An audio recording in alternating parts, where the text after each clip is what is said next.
I thought making a dream catcher was pretty complicated, but it's actually not. It's super simple. You just have to know the pattern to make the web, and it's actually very simple once you have the hang of it. It's just go over, under, and through. Okay, that's all it is. You just kind of got to wrap your head around it. So why don't we start so you can see what I'm talking about? So we're going to take the inner hoop of the embroidery hoop. And you can find this at many department stores or craft stores. They're usually about $2 to $5 depending on the size that you want. So we're going to start with the twine, and we're going to use the twine to wrap around the hula hoop. You want to leave a little tail of the yarn sticking out, and then you're going to wrap the yarn around itself. And I'll show a picture of that here so you can see what I'm talking about. Once you do that, just keep on wrapping. You would think that the inner web is the most time-consuming part of this, but it's actually wrapping the hoop. At least that's what I found in my experience. Once you reach the middle section of your dream catcher, you're going to want to create a loop. And this is what you're going to use to hang your dream catcher from your wall or however you decide to hang it. Alternatively, you can tie this to your hoop, but I wanted it to be a little bit seamless and not have any knots. So that's why I decided to embed this loop into the hoop as I was wrapping.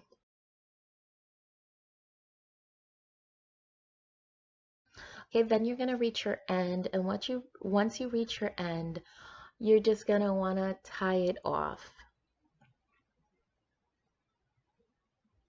Just a simple knot will do. Okay, and now we're gonna take our embroidery yarn and we're going to tie a knot at the very top of our hoop, right around where our loop is that we'll use for hanging. And over here you'll see that you just want to go over, hold it with your finger, go under, and then go through the hole that was created. And it's actually pretty easy. You just have to see it done a few times to sort of wrap your mind around it, pardon the pun. So hold it with your finger over, and then you're going to go underneath, and you can see here I get confused sometimes, and then go through that hole. And we're just going to keep doing this all the way around, under and through the hole. That's it. And now I'm going to start on the inner web pattern, and it's the same pattern. And I've heard people call this a knot. It's not a knot. That confused me because I thought I had to make a knot. It's not a knot. You're just creating sort of a twisted tension there.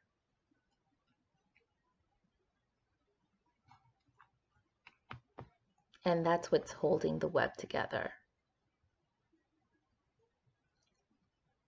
The pattern never changes. You're doing the same thing all throughout the pattern. Just practice it. At the beginning, I was fumbling, but then as I kept going and as I went on, I got more confident. I knew the pattern, the muscle memory kicked in, and bada boom.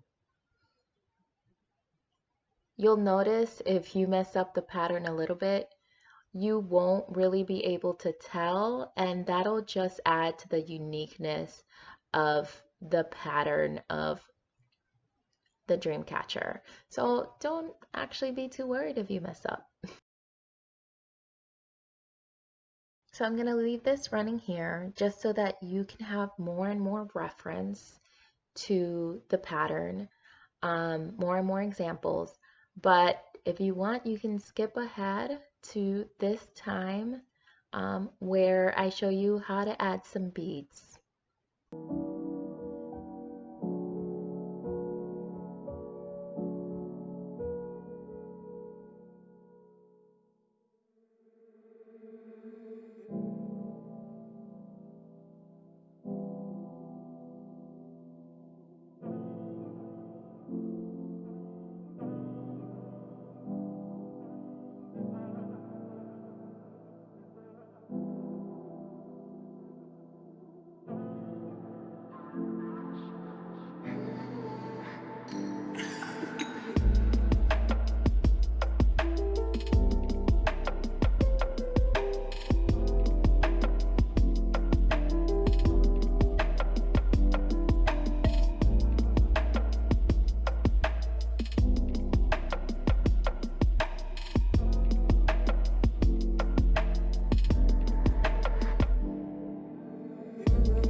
So since my beads are really small, I threaded a needle with the twine that I was using to web.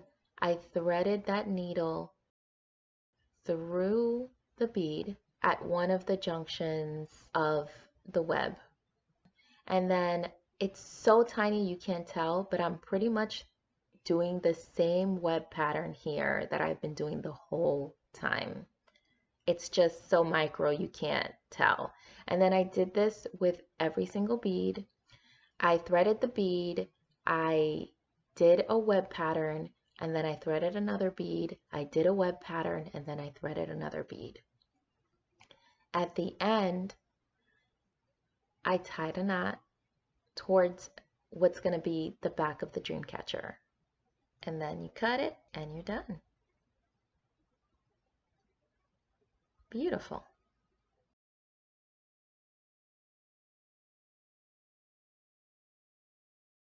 Grab a piece of yarn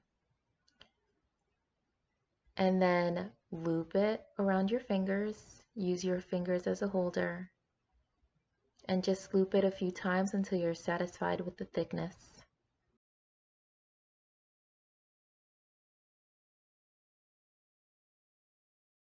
So you're going to cut the loops at the bottom to release the yarn and leave it hanging. Then you're going to create this type of bunny ear. Go over the top of the Dreamcatcher on the bottom section, of course, and then just thread the ends through that loop. And it's as simple as that. The main spectacle of this Dreamcatcher is the yarn, and I love using yarn because you can add so many different colors and you can customize it as much as you want with the different colors and textures. You can add knots, you can braid it, you can twist it, you can do all kinds of things to the yarn.